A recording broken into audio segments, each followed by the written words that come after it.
Thank you for joining us. My name is Kent Hovind. I was a high school science teacher for 15 years and earned my doctorate in education.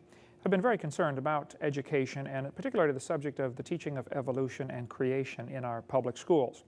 It's my great honor in the last 10 years to be an evangelist speaking on the subject of creation and evolution and getting into many hundreds of public schools and sharing the most important topic of origins with the kids there in public schools. What I'd like to do in this tape is cover two subjects. Number one, we're going to talk about what can be done, what can teachers do in a public school? What does the law say? You know, what's right and what's wrong? And then secondly, the second half of this tape will be an actual presentation with me speaking to about 700 students in a public school. And many teachers will use this tape to show to their class the evidence for creation and the evidence against evolution, because I try to avoid referring to God or the Bible, though there's no reason that you can't. I just purposely don't when I go speak in public schools. I'd like to say, first of all, that most of the public school teachers that I know are sincere, dedicated, professional people. They are oftentimes very intelligent and very godly people who want to do right. My brother is a 28-year veteran teaching in public schools. My mom taught for 20 years and retired from teaching public schools. Many simply do not know that they can teach creation science. For some reason, people think that you can't talk about creation or the Bible in the public schools, and I'd like to show you what the law says and simply put that thought to rest. So what does the law say? What can we teach anyway? Well, to give you a little history, in the 1800s, when the public school system began, in the early 1800s, they used the Bible as a curriculum book. It was part of the classroom, and teachers were taught, students were taught straight from the Bible. They were taught about the Noah and the flood and the whole story of creation. There was no problem at all. As the public school system began to grow and spread around the country, people began to include the evolution teaching, particularly about the mid-1860s or 70s when Darwin's book started to become popular. Teachers began to include some of this in their curriculum. Then in the early 1920s, some states passed laws requiring schools to not teach evolution. The most famous, of course, is the Scopes monkey trial. The world's most famous court trial took place in Dayton, Tennessee in 1925. This is the actual transcript of the trial right here. What happened, Tennessee had passed a law that says you cannot teach evolution. And there's a long story about that trial, and especially about the books that have been written, or the movie that was done since then, called Inherit the Wind, which is an absolute perversion of what really happened. And I would recommend you actually read the court transcript yourself, read it word for word, and then as you watch the movie, you'll see thousands of changes that were made purposely to make the Christians and the Bible-believing people or the creationists look dumb. And that's not at all what happened there in Dayton, Tennessee, that hot summer in 1925. So there's information you can get from Bryan College, which was started in honor of William Jennings Bryan, who was the man who defended the teaching of creation and the exclusion of evolution in that trial. You could read what Mr. Bryan had to say on the subject. You can get the entire court case from Bryan College, or you can get good information from George Serrell, who has written quite an expose of the errors in the video, in the movie Inherit the Wind. Please do not show that to your students, or if you do, give them some equal time by showing creationist information. You certainly can do that. But in 1925, the evolutionists lost the case. They lost that day. Scopes, the teacher who claimed he taught evolution, though he didn't know if he ever did or not, Scopes was fined $100. Later the fine was overturned on a technicality, but the case was never overturned. It remained against the law to teach evolution in many states until 1968. The last laws banning the teaching of evolution were overturned in 1968. And now it's okay to teach evolution. It's always been okay to teach creation. There's never been a law against it. There are numerous impact articles put out by the Institute for Creation Research. They put these out there 10 cents a piece, and they're up to 350 something now. So you could get all the back issues for $35. This goes through all the different things about creation, evolution, and quite a few of these impact articles deal just with the topic of teaching creation in public schools. Might be very helpful information to you to show you that you can teach creation science in your public school. Even the evolutionists admit this. It's never been against the law to teach creation. Stephen Jay Gould, raving evolutionist, said, "No statute exists in any state to bar instruction in creation science. It could be taught before and it can be taught now." So he knows it can be taught. Evolutionary biologist Michael Zimmerman said, "The Supreme Court ruling did not in any way outlaw the teaching of creation science in public school classrooms. Quite simply, it ruled that in the form taken by the Louisiana law, it is unconstitutional to demand equal time for this particular subject. Creation science can still be brought into science classrooms if and when teachers and administrators feel that it is appropriate. Numerous surveys have shown that teachers and administrators favor just this route. And in fact, creation science is being taught in science courses throughout the country. So don't let somebody tell you you cannot talk about creation in the classroom. Yes, you certainly can. Eugenia Scott, the president of the National Center for Science Education, who I debated one time on the radio, kind of a one-sided debate. I got about 8 minutes and she got about 45 minutes. But Eugenia Scott, who's their whole organization, the National Center for Science Education, they exist to stop people from teaching creation in the classrooms. They put out pamphlets all the time, sending them to public schools every place. They're very well funded. And they say, you know, don't teach creation in the classrooms and only teach evolution in the classrooms. And there's really a lot of misinformation coming out, and teachers are just plain confused about what to do. But Eugenia Scott said, the Supreme Court decision says only that the Louisiana law violates the constitutional separation of church and state. It does not say that no one can teach scientific creation. And unfortunately, many individual teachers do. Some school districts even require equal time for creation and evolution. William Provine, quite a strong believer in the evolution theory, said, teachers and school boards in public schools are already free under the Constitution of the USA to teach about supernatural origins if they wish in their science classes. Laws can be passed in most countries of the world requiring discussion of supernatural origins in science classes and still satisfy national legal requirements. He continued and said, I have a suggestion for evolutionists. Include discussion of supernatural origins in your classes and promote discussion of them in public and other schools. Come off your high horse about having only evolution taught in science classes. The exclusionism you promote is painfully self-serving and smacks of elitism. Why are you afraid of confronting the supernatural creationism believed by the majority of persons in the USA and perhaps worldwide? Shouldn't students be encouraged to express their beliefs about origins in a class discussing origins by evolution? Well, yay, William, I think that's good. I think, yes, students should be taught both sides of this vital issue. Ultimately, there are only two options. Either there is a creator or there isn't. And it's perfectly fine to teach the kids there is a creator, or the teacher could say, I believe there is a creator. It's perfectly fine to do that.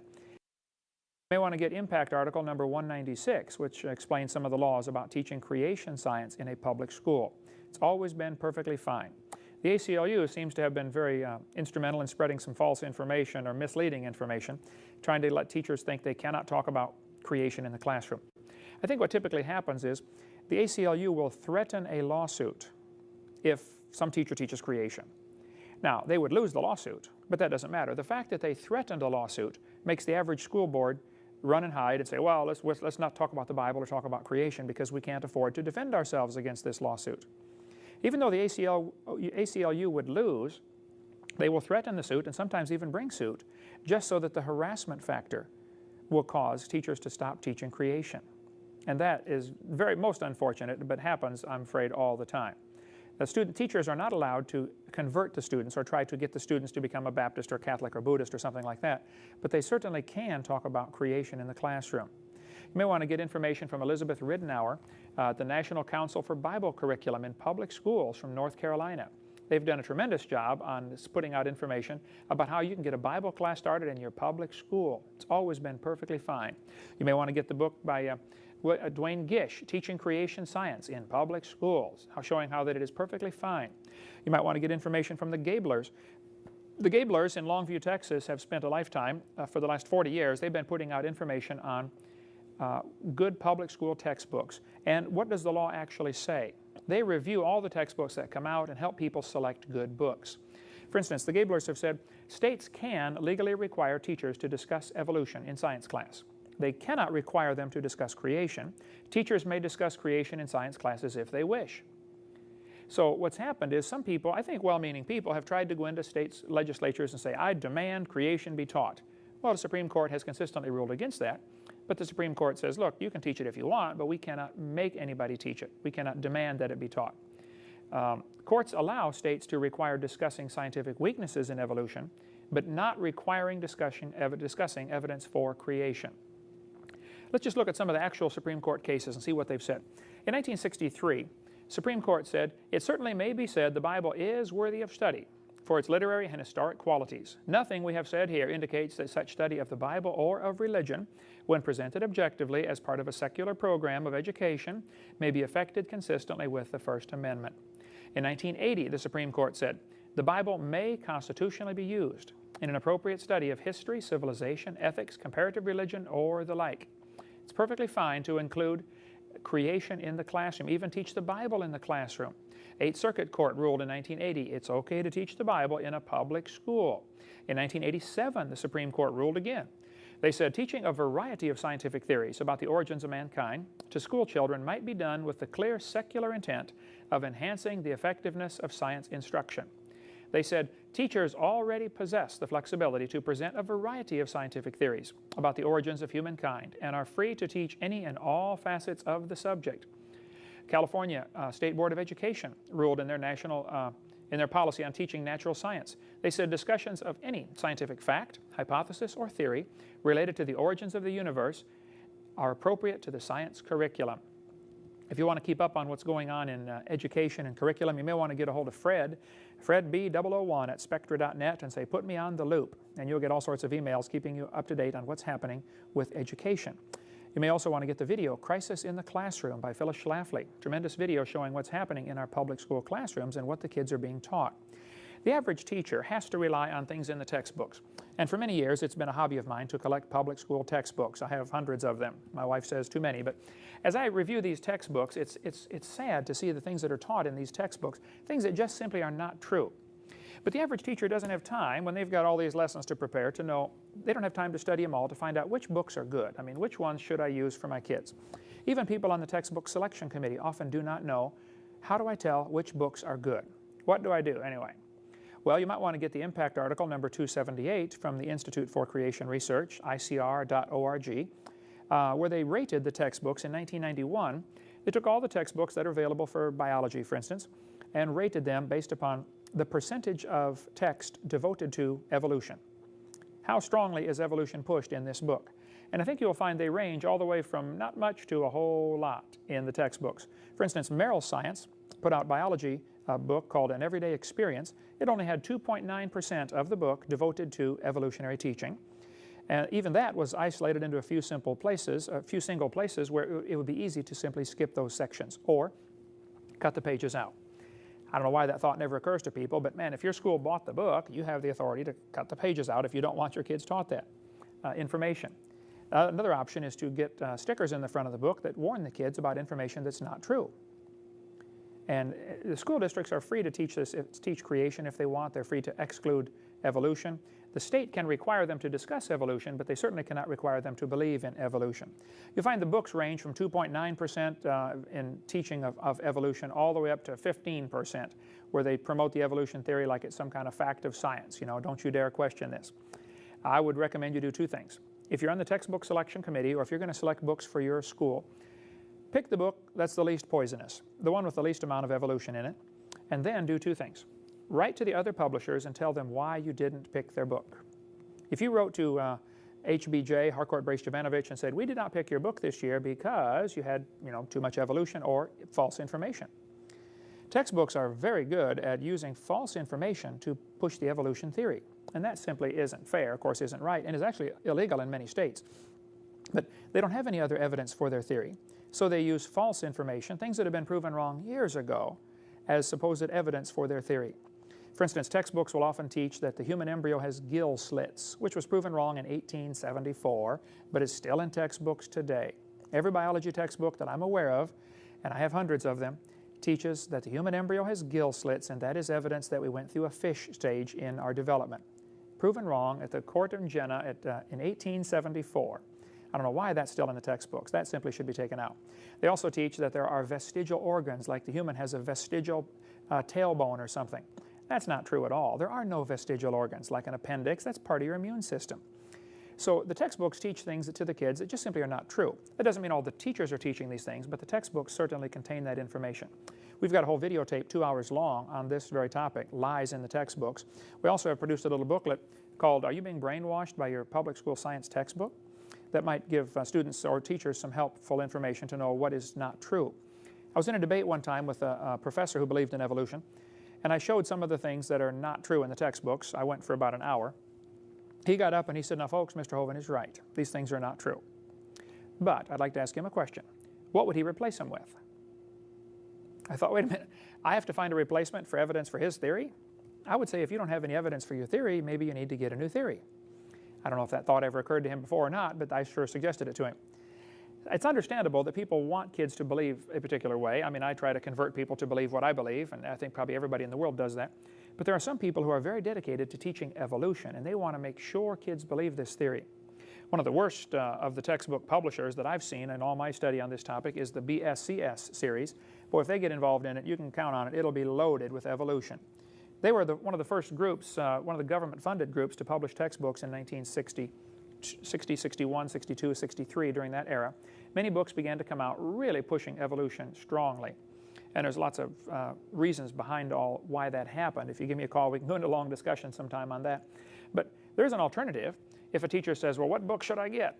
Well, I recommend you get the least poisonous, and that may change from year to year. It doesn't mean it's always going to be the Merrill Science. They may put a whole bunch in their books next time. You might want to get hold of the Gablers. They would be helpful on discussing that. You might want to just get a supplemental book like this one, Of Pandas and People. This little book is an excellent biology book, but it covers biology from an intelligent design perspective instead of millions of years of evolution. And that may be something you could use in your classroom, where it doesn't talk about God or the Bible. It just says, hey, there must have been a designer, an intelligent designer. I think what's in these books is so important, because what the kids read in a book, of course, especially at junior high, high school level, they're going to think, well, it's in the book, it must be true.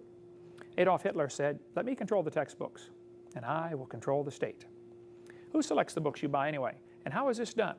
Well, textbook selection, basically, to simplify a kind of a complex process here, there are 50 states in America.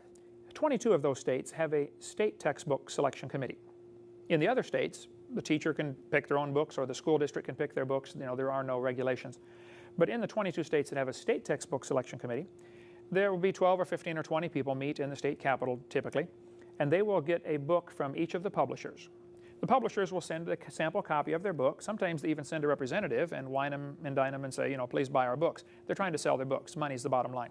And these 12 publishers will send their books saying, please buy our book.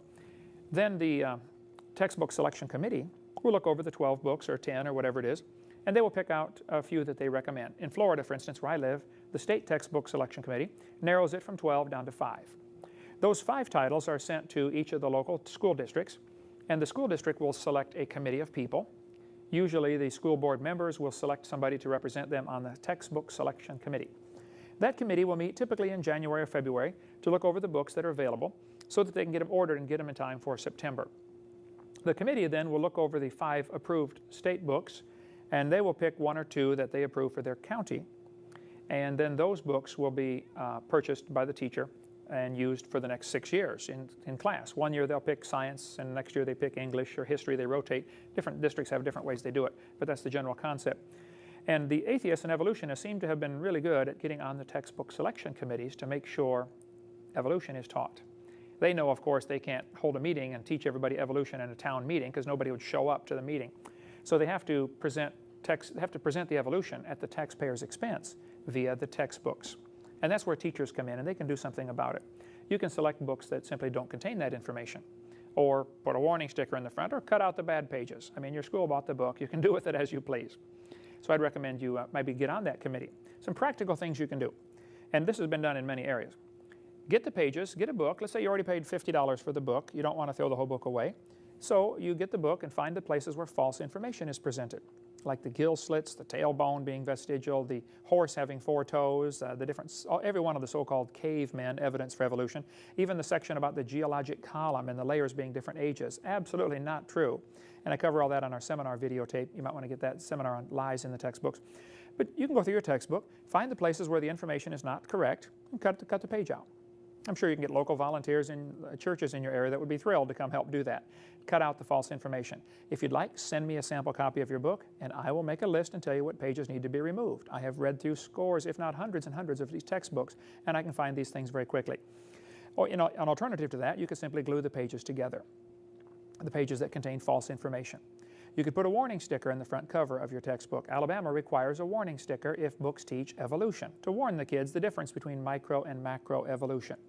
You may want to get my little brainwashed book, which contains much information in there about lies in the textbooks, to show the students, hey kids, this is not true. This has been proven wrong a long time ago. Many states have laws that require textbooks to be accurate, and I think that's very reasonable.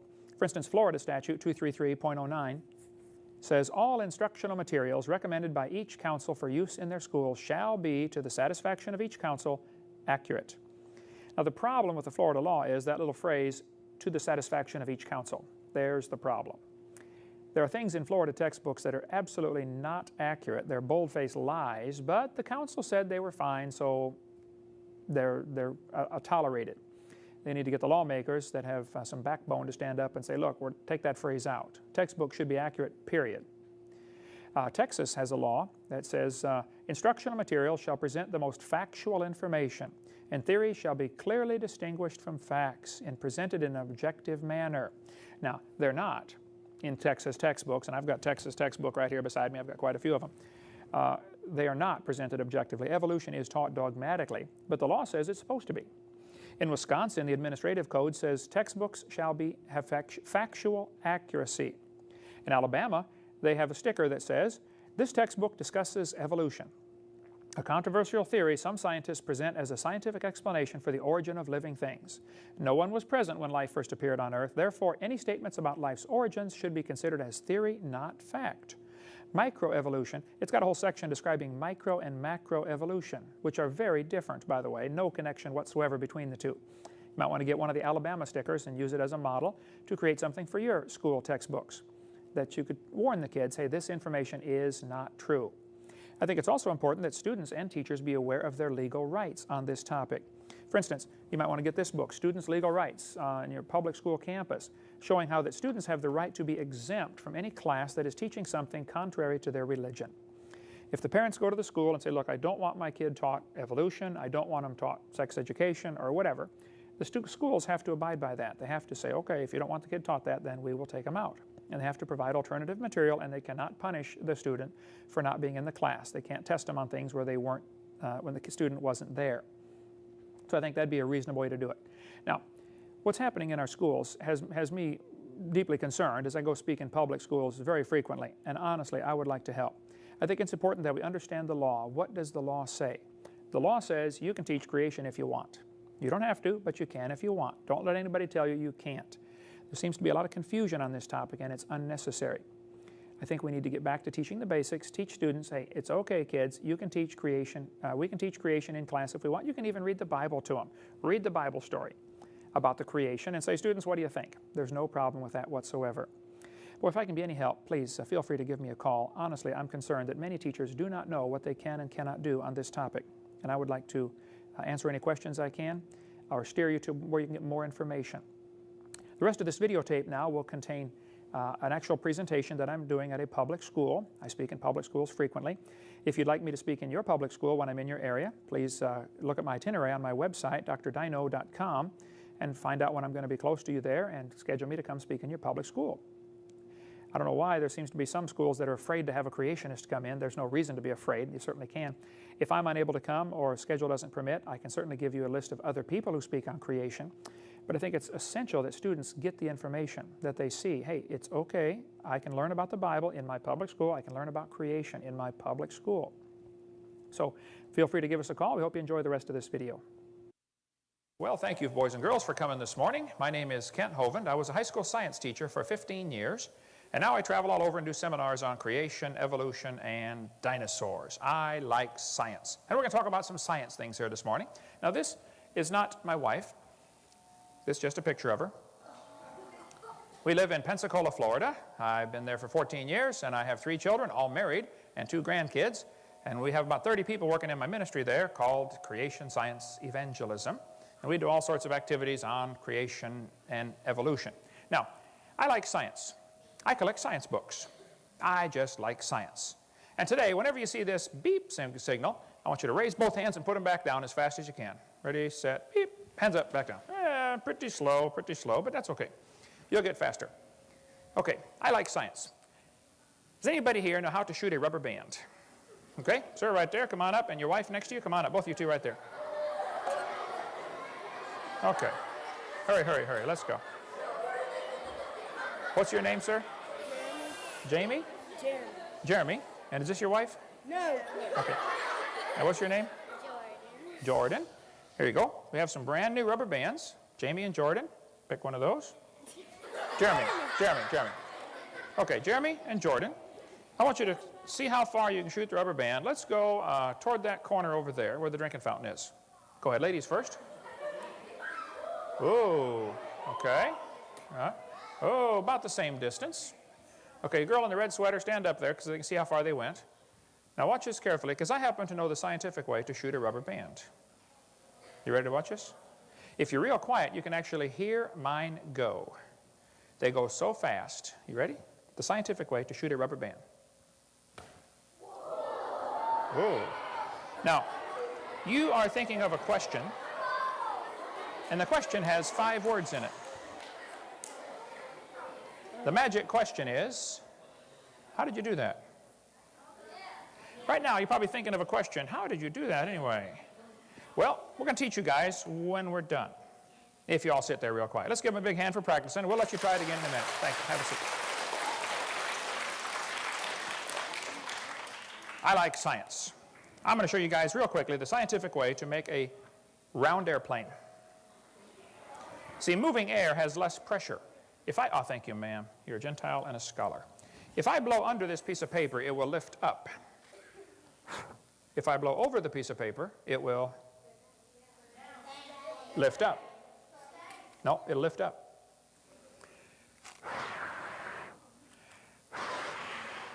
Moving air has less pressure. That's why the top of an airplane wing is curved and the bottom is straight. Air moves over the top and actually sucks the airplane off the ground. It's called lift. So if I fold it over to make an airplane about an inch like this, and then I fold it over, and then you fold it over, and then you fold it over, and then you fold it over, and then you fold it over and fold it over, and then you fold it over and fold it over. And you have an airplane. You don't think that's an airplane? Well, I'll show you in just a minute now. I taught science, I like science. So we're going to take this airplane, get a small piece of adhesive bonding strip, tuck one side inside the other, and when you install the adhesive bonding strip, the sticky side goes down. That's very important. This is very serious. Now, if you add a small quantity of salivary extract to your phalanges, like this, and you throw it just like a football, you have an airplane. I told you it was an airplane. Now pay attention. All you do, throw it. Okay. Now, thank you. I like science, but science has a long history of teaching things that are wrong. And I want you guys to be good science students. And you need to understand, when you're studying science, the word science means knowledge, things that we know. But sometimes it's not things that we know, it's things that we think we know. And it turns out they are wrong. For a long time, the scientists used to teach people things that are just simply not true. Now, a good science student learns to look at things and say, wait a minute, maybe this is true and maybe it's not true. Let's just examine the facts, okay? For instance, they used to teach the kids for a long time that all the planets go around the Earth. That was taught for a long time, and it's wrong. They used to teach the kids, big rocks fall faster than little rocks. That was taught for 2,000 years in schools, and guess what? It's wrong. They used to teach the kids, if you're sick, you have bad blood. Take out your blood and you'll get better. Wrong. There were special places all over the country to get your blood taken out. You could tell where they were because they had a white pole with a red stripe around it. The barber was the bloodletter. And what they did was wrong, and that's how George Washington died. I like science, but I think they're teaching us a couple things today that are simply not true. For instance, most of the textbooks in school say the universe began 20 billion years ago with a Big Bang. I think that's one of the dumbest theories in the history of the world, but we're going to talk about it today. Anyway, textbook says 18 to 20 billion years ago there was a Big Bang. Okay, well, what exploded? Yeah. And then they say 4.6 billion years ago the Earth cooled down and it formed a hard rocky crust. Yes, boys and girls, the Earth's surface was hot and there were large pools of bubbling lava. Textbook says oceans formed as it rained on the rocks for millions of years. Oh yeah, this one says millions of years of torrential rains created great oceans. And swirling in the waters of the oceans is a bubbling broth of complex chemicals. It says progress from a complex chemical soup to a living organism is very slow. I guess it is. Doesn't even happen. That's how slow it is. This guy said the first self-replicating systems must have emerged in this organic soup. So according to some people's theory, 20 billion years ago there was a big bang, and I've got this information on the chart right here. 20 billion years ago there was a big bang. 4.6 billion years ago the earth cooled down. Then it rained on the rocks for millions of years and turned them into soup, and the soup came alive 3 billion years ago. And that first life form found somebody to marry. Oh, now there's a good trick. And something to eat, of course, and slowly evolved into everything we see today. So according to their theory, great-great-great-great-great-great-great-great-great-great-great-great-grandpa was soup. Now, I happen to believe that's a pretty dumb theory, but hey, some people believe that. That's okay. You can believe what you want. So what we're going to do is talk about how science works today, because a good science student learns to examine that maybe what I'm being taught is simply not true. And you have to always keep that in mind and say, hold it, this just might not be the case. Okay, I think it's wrong. Adolf Hitler said, if you tell a lie long enough and loud enough and often enough, the people will believe it.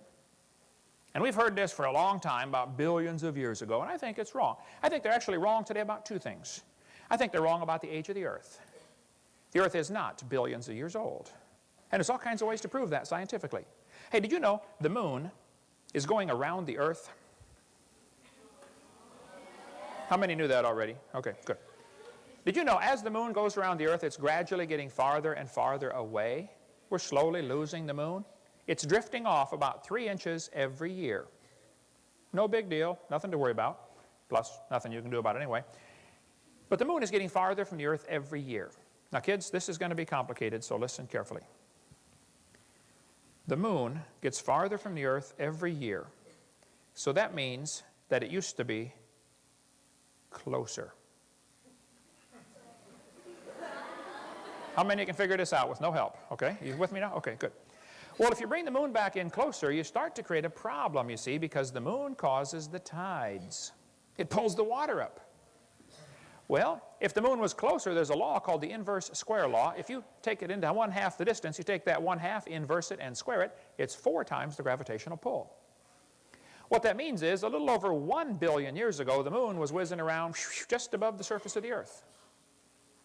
And here they are telling us the earth is 4.6 billion years old? I don't think so. That's just not scientifically possible. On one of my videos, we cover about an hour's worth of reasons why the earth cannot be billions of years old. It just can't be for all sorts of scientific reasons. Now, I think they're also wrong about dinosaurs. I like dinosaurs. My website is Dr. Dino. Our phone number is 479-DINO. I have dinosaurs on my tie. We like dinosaurs, okay? I think they're wrong today about dinosaurs. This guy in National Geographic says, no human being has ever seen a live dinosaur. Well, now, hold on just a minute. Does he know that, or does he think that? He thinks that. There's no way he could know that unless he talked to everybody that ever lived, right? Did he talk to you before he wrote that article? Do you think he talked to Adam and Eve? No. You can't say nobody's ever seen one. He doesn't know that. He thinks that. But it just could be that he thinks wrong. Let's talk about dinosaurs here. Oh, hands up, back down, okay? In California, 1925, this thing washed up on the beach. It was dead. People came and looked at it and said, what on earth is that? You can see the nose in the front, the head. There's his eyeball right there. Here's his neck coming down this way. The guy behind him's got a rifle just in case it moves again. People came and looked at that thing and said, wow, that's a plesiosaurus. The neck was 20 feet long. One atheist wrote me a letter one time and said, Hovind, you're so stupid. Don't you know that was a whale? I said, just exactly where is the neck on a whale? Where is the neck on a whale? The people who had looked at it said it's a plesiosaurus. Now the question would be, how could a plesiosaur wash up on the beach in California in 1925 when the books are telling us they died 70 million years ago? I think somebody is wrong about something, someplace. And we're going to try to examine this today. Everybody that saw it said it was a plesiosaurus. I like dinosaurs. We have Dinosaur Adventureland in my backyard in Pensacola, Florida. You come on down and pay us a visit there in Pensacola. We have about 10,000 visitors in 2002 came. All kinds of people come to visit us at Dinosaur Adventureland. We have all kinds of rides and activities and swings and really cool stuff. We teach the kids the scientific way to shoot a rubber band, the scientific way to make a paper airplane, not this kind, but we have another kind that goes 400 feet. Completely over your gymnasium, absolutely no problem. We have lots of activities for the kids. We make model dinosaurs, and there's lots of stuff to do. We don't have time today to cover that because I know you guys are anxious to get back to class. No? Okay. Anyway, you can come down and pay us a visit there. We have lots of dinosaurs. We have a T-Rex head sticking out of the building. Loves to eat kids that are in 4th grade. Loves them. Kids get a Dinosaur Adventureland license. Every activity that we do there has a science lesson and a spiritual lesson. We try to teach kids things that will last them for a lifetime. You can get dinosaur hunting and dinosaur, oh man, lots of cool stuff. If you break a record, you get your name on our website, dinosauradventureland.com, and you get a $5 gift certificate with a famous president on it. That's not me. That's a picture of me. Okay, this is me. Anyway, you can go fossil hunting, where you can dig for fossils. You can try our Congo Trail, where you got to go through the spider web and over the obstacle course and through the cave, carrying a water balloon the whole time. Very difficult to do. You can see our mad scientists, Dr. Kaboom and Dr. Kabang, do science experiments where they blow things up and burn things down, and they have a wonderful time. You can try our climbing wall. Oh, that's a tough one, to see if you can make it all the way to the end of the climbing wall. And that is really hard. You can learn all sorts of interesting lessons there. And you can try our giant swing, our leap of faith off the tower. Here's a kid about to try the leap of faith. You put the kid up there. The tower's about 16 feet tall. You climb up there and you sit in the seat and you hang onto the handles and you take off. Here he goes. Oh, here we go. We're going to put this kid. This kid's 4 years old.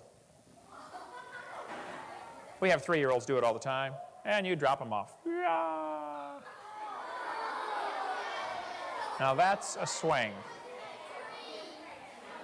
If you do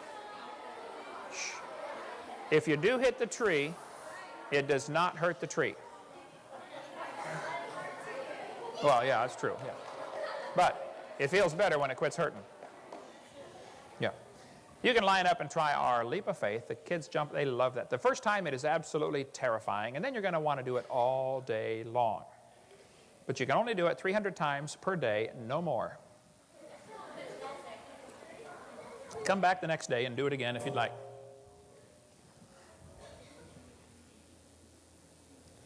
There. You can try our climbing wall, see if you can make it all the way across to the dinosaur and ring the bell. We have all kinds of things to learn. Fossils you can handle, a regular museum. All kinds of stuff on dinosaurs. You can try the swamp swing where you try to get across. We have a self-propelled merry-go-round. You turn the wheel in the middle, but it doesn't move. Instead, you do.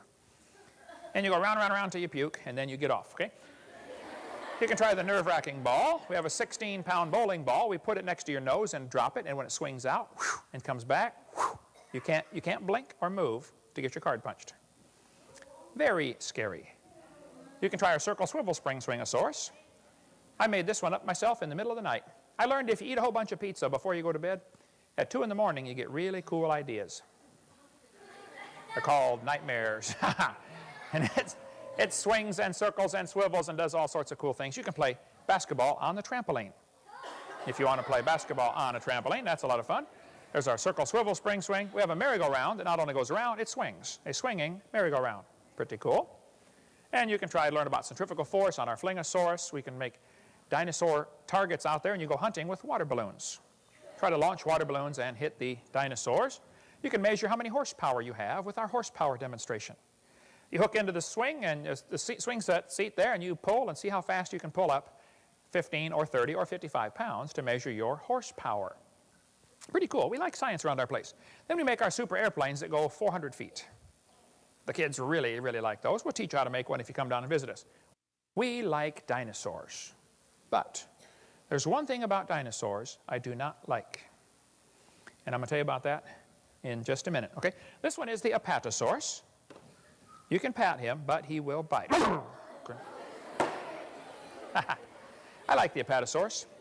But there's one thing about him I do not like. And I'm going to tell you about that in just a minute. This one is the Brachiosaur. Now, the Brachiosaur is different from the Apatosaur. His back legs are longer than his front legs, and his front legs are longer than his back legs. This one's jacked up in the front. This one's jacked up in the back. This one probably got better gas mileage, and this one had more horsepower. Okay. I don't know why, but there's different models made that year. Anyway, The Brachiosaurus had pretty big toe bones. This is a toe bone from a Brachiosaur. If you feel your finger, you got 3 bones in your finger. It's the second one back from a Brachiosaurus. Now kids, this is going to be complicated, so listen carefully. The reason he had such big toe bones is because he had big toes. How many can figure this out with no help? Okay? Now, he had those big toes because he had a big foot. There's a kid taking a bath in a Brachiosaur footprint. And he had that big foot because he had a big leg to hold up. His front leg was up to the ceiling in here. That's just to the top of his front leg. His neck goes on up from there.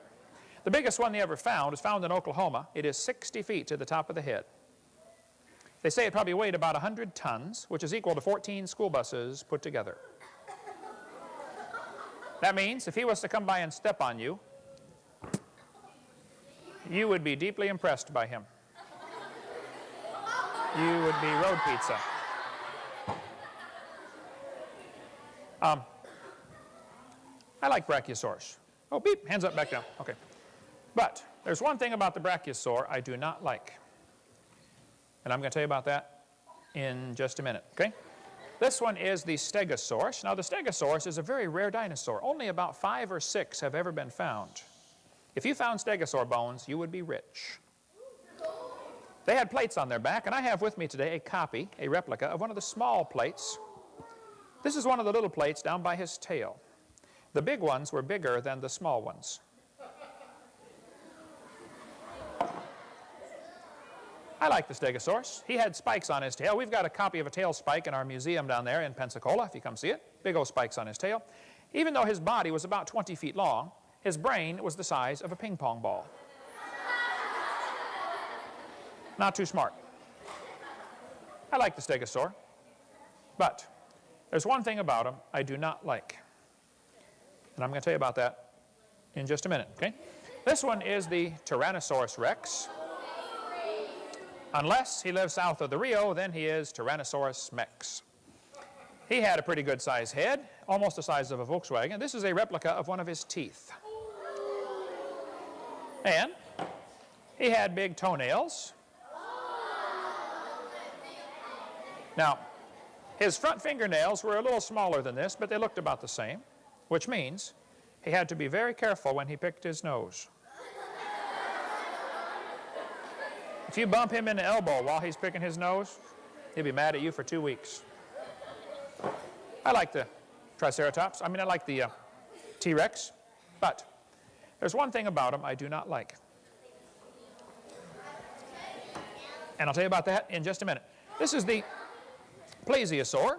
The Plesiosaur had 4 flippers and a very long neck, up to 20 feet long. And when he gets a sore throat, it's a very serious problem. I like the Plesiosaur, but there's one thing about him I do not like. And I'll tell you about that in just a minute, okay? This one is the Styracosaurus. Now, kids, I've been studying dinosaurs for a long time. I cannot prove this, but I think this is probably the dinosaur that invented hairspray. I like Styracosaurus, but there's one thing about him I do not like. And I'll tell you about that in just a minute, okay?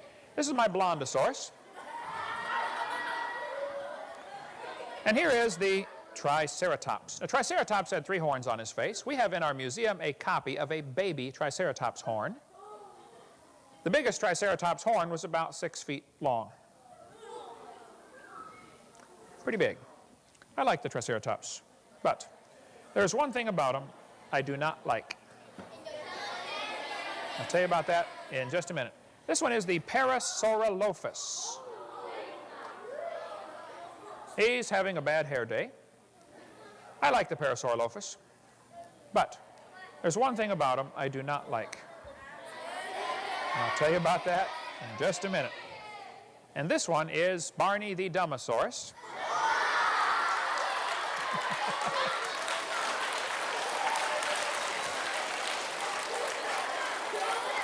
Beep. All right. I like all the dinosaurs. But there's one thing about all the dinosaurs I just can't stand. And I'm going to tell you about that right now. The one thing about all the dinosaurs that makes me so angry, every time you go to the library and check out a book about dinosaurs, you open up to the first page, and it says, millions of years ago. Now just hold on a minute. Do they know that, or do they think that? They think that. I don't think there's any way they can know that. Whenever somebody says to me, millions of years ago, I just say, excuse me, were you there? No, they weren't there. But all the books are going to tell you dinosaurs lived millions of years ago. I just don't think that's a scientific fact. That might be somebody's theory, it might be somebody's wild idea, but I think there's a much better theory to explain the dinosaurs. Now, here's the way science works. I'm going to give you my theory, and then you're supposed to try to prove it's wrong. Anybody can make up a theory, and then other scientists try to prove it's wrong. Okay, fair enough? I'm going to present my theory about dinosaurs, and then you can, after we're done here, say, Mr. Hovind, I think you're wrong because of, and you give me your scientific evidence why I'm wrong. Fair enough? Here goes my theory. Now pay attention. I believe the world was created in 6 days about 6,000 years ago. I don't think it's millions of years old. And then I think 4,400 years ago there was a giant flood that completely destroyed the world. A guy named Noah built a big boat and saved all the critters on board. Now, before that flood came, things were very different. From the creation up until the flood, people lived to be really, really old, like over 900 years old. Adam was 930 when he died. Now, during this time, when people are living to be really, really old, strange things would happen to the reptiles, because reptiles never stop growing. You know, reptiles grow all their life. They never stop. You're going to stop growing. When you're 16 or 18, you're going to quit growing, at least vertically. Reptiles never stop growing. Now tell me, what would happen to a reptile if you let him live in the Garden of Eden and live to be 900 years old? Get really big. I think dinosaurs did not live millions of years ago. I think they were big lizards that lived in the Garden of Eden with Adam and Eve. Big lizards. And then, to top it off, I think Noah took dinosaurs on the ark. You say, oh, come on now, just hold on a minute. I'm going to give you my theory, and then you're going to try to prove I'm wrong. Here's my theory. I think he took dinosaurs on the ark. You say, come on, dinosaurs are kind of big, aren't they? Well, the big ones were big, but the little ones were little. And Noah was 600 years old when he went on that boat. I bet he was smart enough to figure out you don't have to bring the biggest ones you can find. You bring 2 babies. Just be sure to get a pink one and a blue one. That'll be important later, okay? There's all kinds of reasons for bringing babies on the ark. That's just common sense, okay? We cover that on our video number 3. And then, after that flood was over, the world changed quite a bit. People didn't live to be 900 anymore. They only lived to be 400 years old, and then down to 200, and then down to 100. And today, hardly anybody makes it to 100. Actually, lifespans of people got real short back just 1,000 years ago, called the Dark Ages. I mean, they were only living to be 30, 40, 50 years old, and they died, most of them. Some lived to be 100 still, but generally, lifespans were pretty short. And now they've improved in the last, few centuries. That's because of better medicine, better diet, stuff like that. Not at all because of evolution. We're just, better nutrition. So I think they were living 900 years before the flood, and then it dropped off to 400, and then 200, and then 100, and, not many make it to 100 today, but a few do.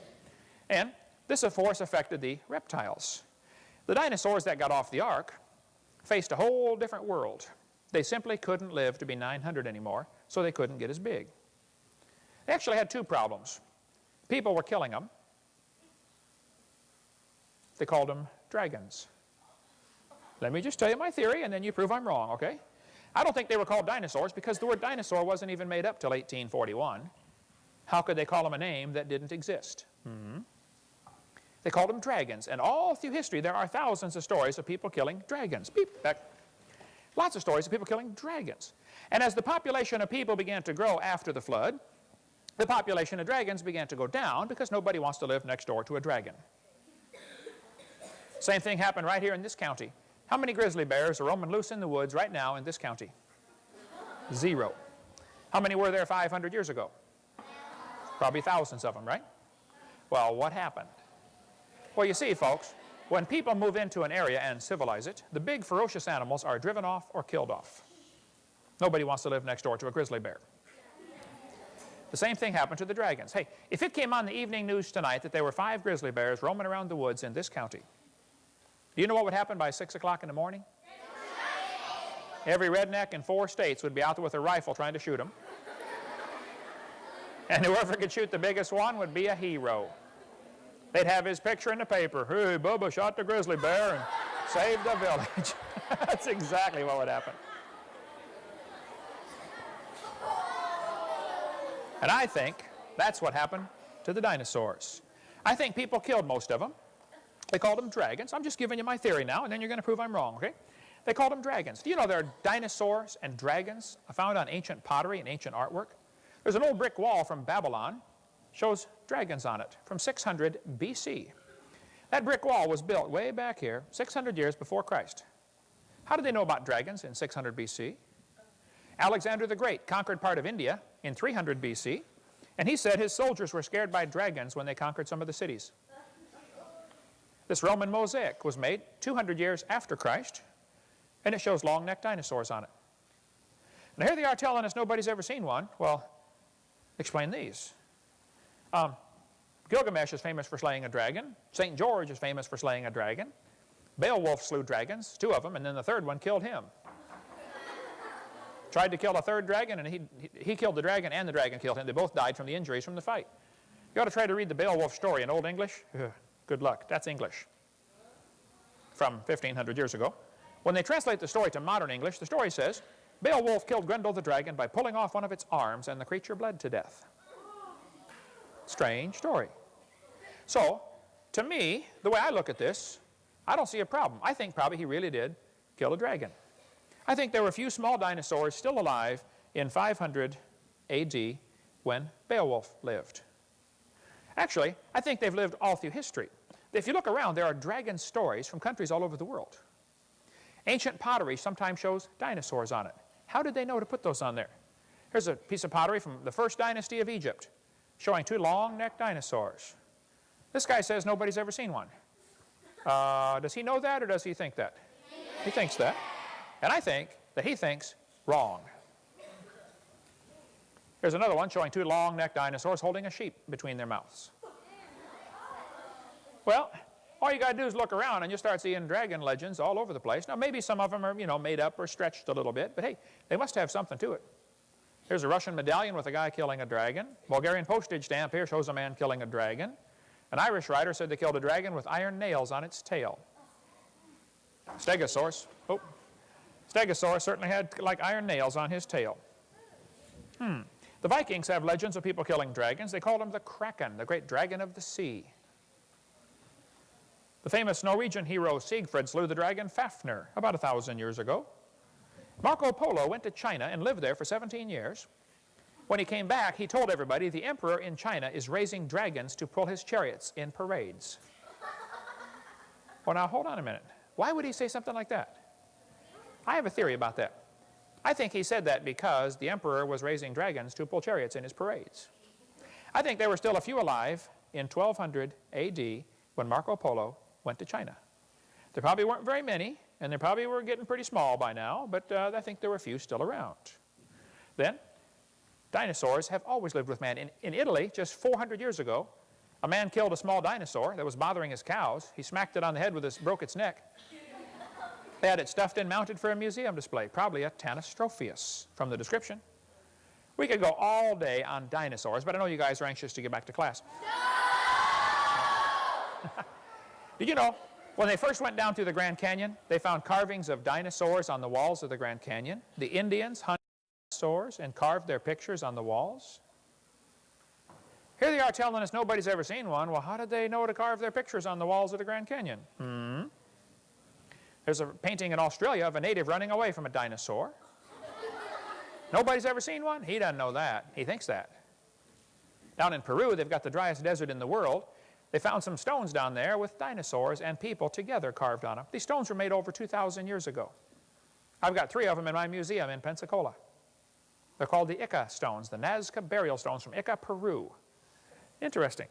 Now, how did they know to carve dinosaurs on these stones when they were made about the time of Christ? And the word dinosaur wasn't made up till 1841, and dinosaur bones weren't found and put together for museums till the early 1800s. And yet these guys 2,000 years ago knew about them. Not only that, they often showed circles on the sides of the dinosaurs. You know, when you find dinosaur bones, that doesn't tell you what the skin looked like. Did you know fossilized dinosaur skin was found about 10 years ago, and it had circles on the side? They must have seen a live one to know to put those on there. I think we've been told something that's just not true, folks. We've been told dinosaurs lived millions of years ago. I don't believe that for a second. Here's one from my museum. See the circles on the side of the dinosaur? The dinosaur is holding the guy by the head. Here's one where the guy cut the dinosaur's head off with a knife. You know, there are many legends of people seeing dinosaurs just in the last few hundred years. We've been told they lived millions of years ago. I don't think so. I think they always lived with man. And believe it or not, there could be a few still alive today. You know, they found an old Indian burial mound in Peru. Inside the tomb was a pot made with, pottery with a dinosaur on it. The mummy was wrapped up in a blanket, and all around the blanket were dinosaurs. They knew about dinosaurs 2,000 years ago, folks. Now, they're telling us nobody's ever seen one, but he doesn't know that. He thinks that. And according to my theory, this guy is wrong. The Roman sword was found with a dinosaur on it. The Romans knew about dinosaurs. During the age of sailing ships, there are many legends of people sighting sea monsters. They called them sea monsters, and you can read lots of books in the library about that. And some people say, well, they're just making up a story. It could be. Some of them probably are just made up. But when you get thousands of stories of sea monsters, maybe there is something to it. Beep, hands up, down, okay. Dinosaurs are mentioned all through history. One of the oldest books in the world is called the Book of Job, J-O-B. The Book of Job mentions an animal called behemoth. Now, what is a behemoth? Well, some people think it might be an elephant or hippopotamus. I don't think that's possible. I think behemoth is this one right here, the Brachiosaurus. And let me tell you my reasons why. It says he eats grass like an ox. Well, a lot of animals eat grass, right? That could be an elephant or hippopotamus. They eat grass too. It says his tail is like a cedar tree. Well, now, hold on a minute. Have you ever seen an elephant's tail? Not like a cedar tree, no. Okay. How about a hippo tail? Not like a cedar tree, no. Anyway, it says his bones are as strong pieces of brass. His bones are like bars of iron. He had big bones. I would say the Brachiosaur had big bones. It says his strength is in his loins. His force is in the navel of his belly. The strongest part on him is his belly. Some people say, oh, hey, elephants have a big belly. Yep. Hippopotamus have a big belly. Brachiosaurus has a big belly. He has a big belly. So does he.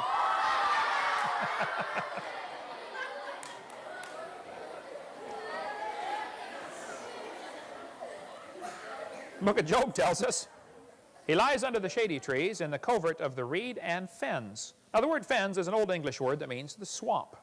So this animal, behemoth, whatever it is, lives in the swamp. Well, the biggest swamp in the world happens to be in the middle of Africa. That swamp is gigantic. There's what it looks like next to the entire United States. That swamp is huge, bigger than the entire state of Mississippi. Same size as Florida, 55,000 square miles. Did you know there have been reports out of that swamp in the last 100 years of dinosaurs still living? In 1910, some scientists were in that swamp and said, hey, they called it a brontosaurus back then, still alive. They found out later they got the wrong name for it. In 1948, Saturday Evening Post, some scientists went in there and said, there are dinosaurs still alive in that swamp. In 1980, some scientists from University of Chicago went there, and the natives kept talking about an animal they called Mokele mbembe. And he said, what is a Mokele mbembe? And they drew a picture of that right there. And the scientists said, fellas, that's a dinosaur. They've been dead for 70 million years. And the natives said, well, we're sorry. We didn't know about that. All we know is we see them out there once in a while when we're fishing. So they'd never been to school to get taught that dinosaurs lived millions of years ago. All they knew is, hey, we see them once in a while, okay? Now, they're not very big. They're only about 20 feet long, and they're long neck and long tail. Their body's about the size of a hippo, is what the natives say, but they have a very long neck. And they're vegetarian. They won't eat you, but they will kill you. They don't like anybody coming near their territory. Lots of folks have gone in there and claimed that they saw this creature called Mokele mbembe. Now, here we are being taught that they lived millions of years ago. A missionary friend of mine was over there for 42 years in the swamp. He said he had 2 pygmies in his church that helped kill one and eat it. There's his phone number there. If you don't believe me, call him up. He's back in Ohio now. Another missionary was there in Kenya. He said, oh yeah, my wife and I saw one with plates on its back, sort of like a stegosaur, but longer and skinnier, with plates on its back. Huh. There's a great big lake in Scotland called Loch Ness. Has anybody ever heard of Loch Ness before? Okay. Did you know 11,000 people swear they have seen the Loch Ness Monster, and they call it a plesiosaur? Now, it could be they're all lying. But if 11,000 people claim they've seen something, maybe they have seen something. Why would they all claim they saw a plesiosaur? One family said they saw it with a sheep in its mouth. Reader's Digest here shows a picture of Nessie with its mouth open. Lots of folks claim they've seen this. One guy almost ran into it one night on his motorcycle. He said it was scooting across the road in front of his motorcycle. The guy's a veterinarian student. Scared him half to death. That's a sketch he drew of it right there. One guy got a picture of a diamond-shaped flipper underwater. Nessie apparently has diamond-shaped flippers. Beep. Up. You know, they've been seen all over the world. In 1977, the Japanese fishing boat was dragging their net down by New Zealand, and they snagged something heavy, and when they pulled it up, it was a 32-foot long, 4,000-pound, dead, rotten, stinking carcass of something. It had a long neck and 4 big flippers.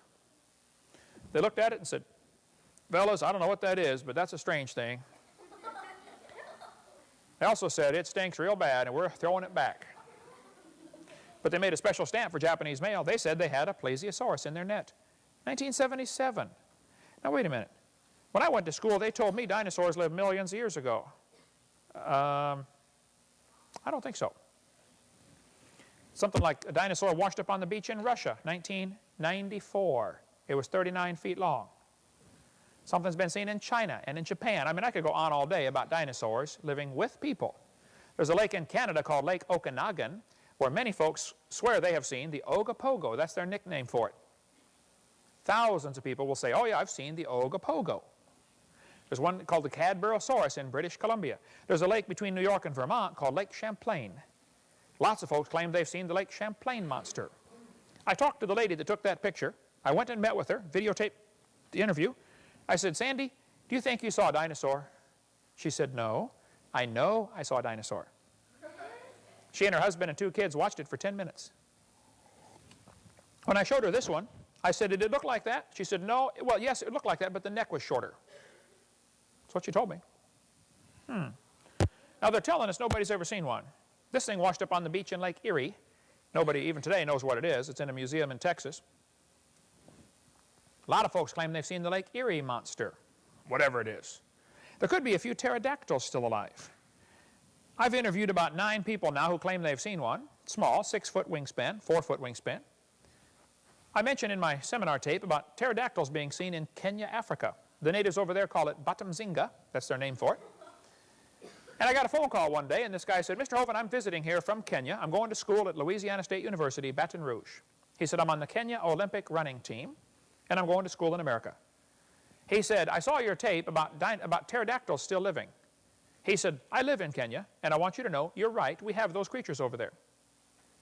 He said, nobody likes them because they come out at night, and they'd love to eat dead, rotten meat, and especially, you know, if somebody dies and you don't bury them very deep, they'll dig up somebody that died and eat them.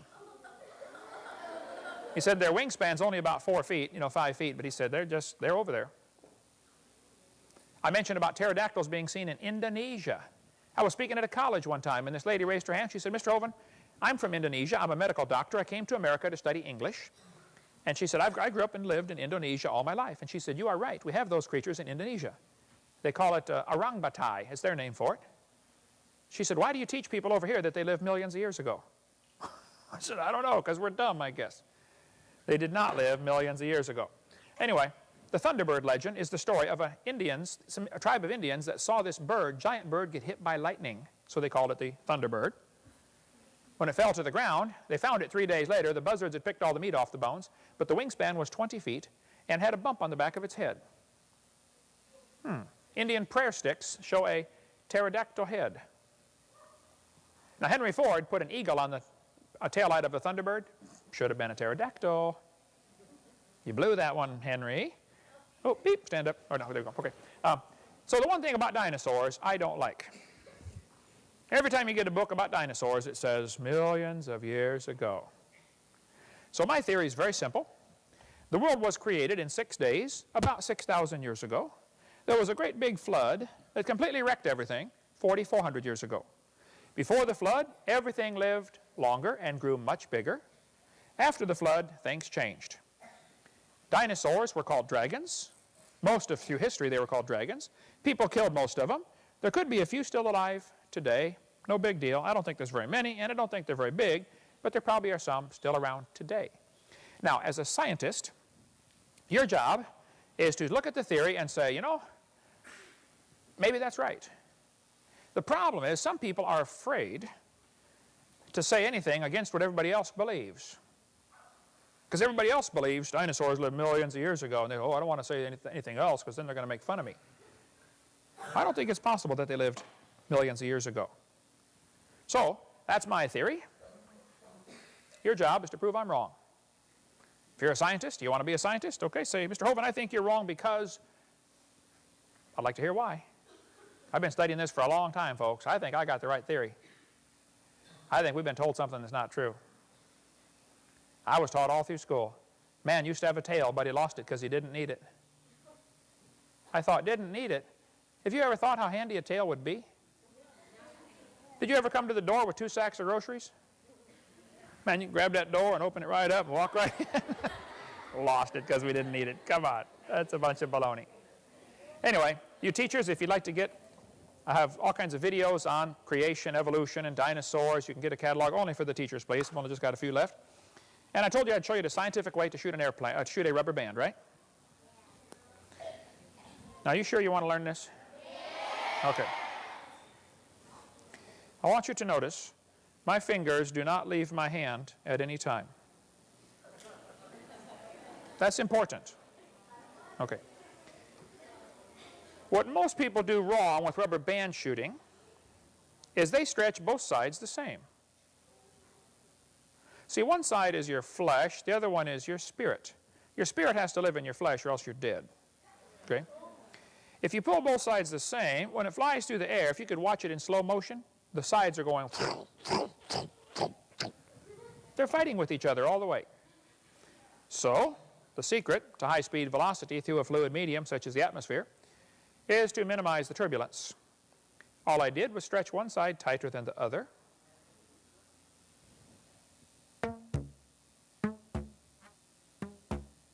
One side's tight. When I let go, it's going to spin through the air. The spirit leads the flesh.